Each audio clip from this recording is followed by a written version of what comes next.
Professor Klein, Secretary General at International Federation for Systems Research in Germany. You're welcome to Morocco. It is a great honor to have you here to speak with you in the context of the 5th edition of the World Conference on Complex Systems. We are going to conduct this short interview just to get your feedback about the conference and about your participation.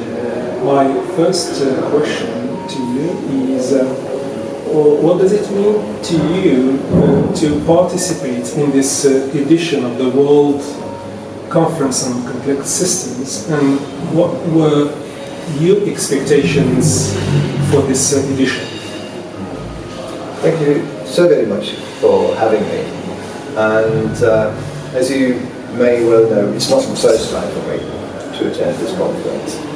In fact, I've been with the very first World Conference on Complex Systems back in 2012 down in Agadir. And I came back ever since for its uniqueness to bring together around complex systems a lot of interesting research, interesting scholars from all over the world. And in contrast to a lot of other systems conferences, complexity conferences, it provides a much broader range, going from all the challenges of modeling into the practice of what we may call the real world, and everything in between. So it's very rich. And the cultural influences that we have here from Africa, from Europe, a wee bit from across the Atlantic, provides a very intriguing conference. My second question is, in the literature, we come across numerous definitions of complex systems, each highlighting different properties or application domains. So, from your perspective, how would you define complex systems? Maybe a few words. That's impossible. Yeah.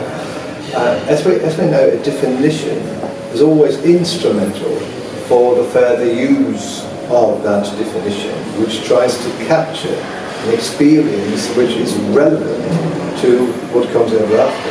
When we go to modeling, the definition of complex systems needs to be instrumental for the modeling.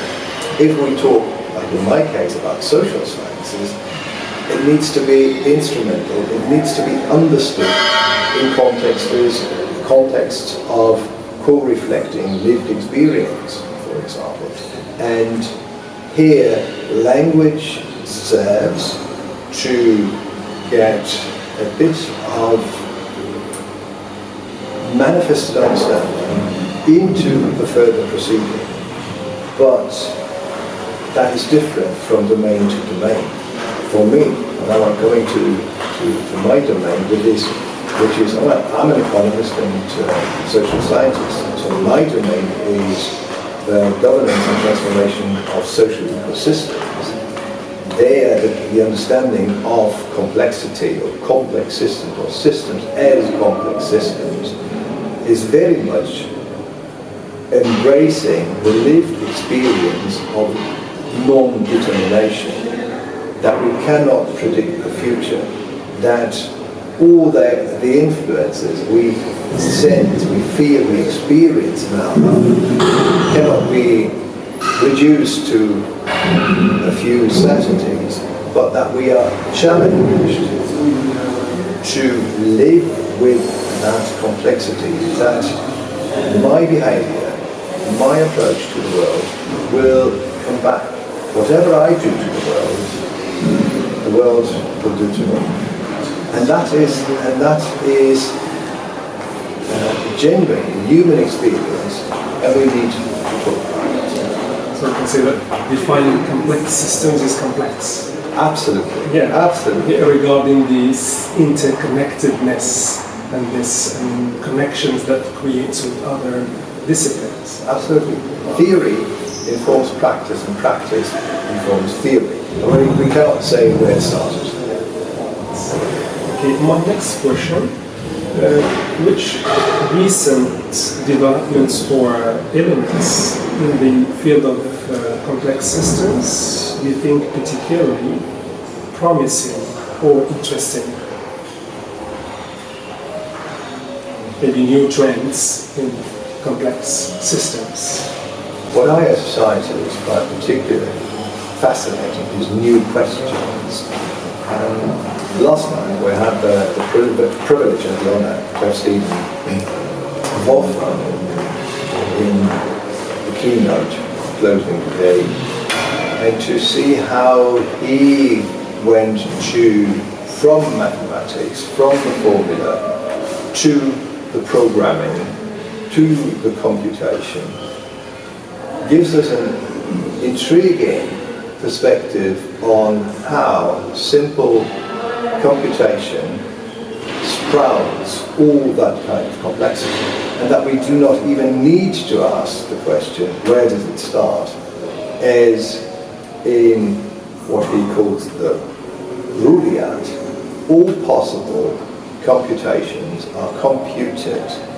So in that multiverse of computation, we see manifestations, we see elements that last. And that gives us a very interesting perspective on how to think of the universe and how to think of ourselves within that universe as being the likewise results of that giant computation the universe does. It brings back, and that's the interesting thing, it brings back the old experience of being immersed, of being part of a greater whole.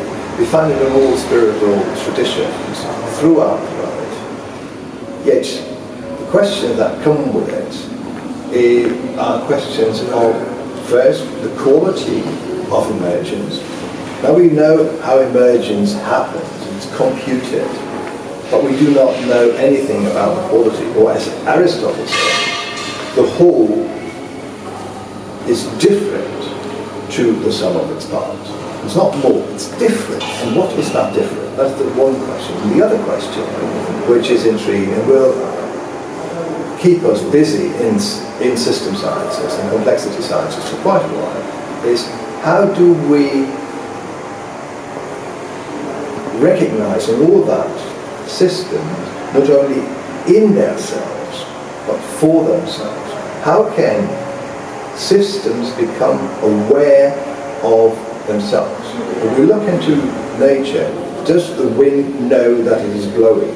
Does the sun know that it is shining? We don't know that. But we know, we experience, that we can say, I, me, myself. So what is it that allows us that quality of reflection? What are its implications? And before we have more theory on that side, how do we handle that for the time being? Well, back to my field in social sciences and in the governance and transformation of social ecosystems. Especially when we see that this fast-growing pace of technologies and things related to complex systems. It's growing very fast. Absolutely, and at the same time, so to remain in that language, the computation capability of the human brain remains pretty much the same. Yes. How do we bridge that? So my last question is, what significant research projects you've worked on related to complex systems? I just picked one because it's sort of very much related here to Morocco. In the last 5 years, I had the privilege and the honour to be with the Champion Community Foundation for Human Development in the co-facilitation of the transformation of the Moroccan educational system. I have a role as a socio-systemic complexity evaluator. Mouthful of a word. But a research practice that is witnessing witness, that goes that remains in the field, and what we could characterize as sense-making processes, to embrace them in what grounded theory would call ecological validation. Say, how do we capture the full capability of the human sense-making, of its potential to not only know, but to understand and grow a shared understanding, allows us for human co-flourishing and societal harmony, and co-facilitate a transformation that gets closer and closer to that state of society. So, Professor Klein, I thank you for this interview. Thank you very much.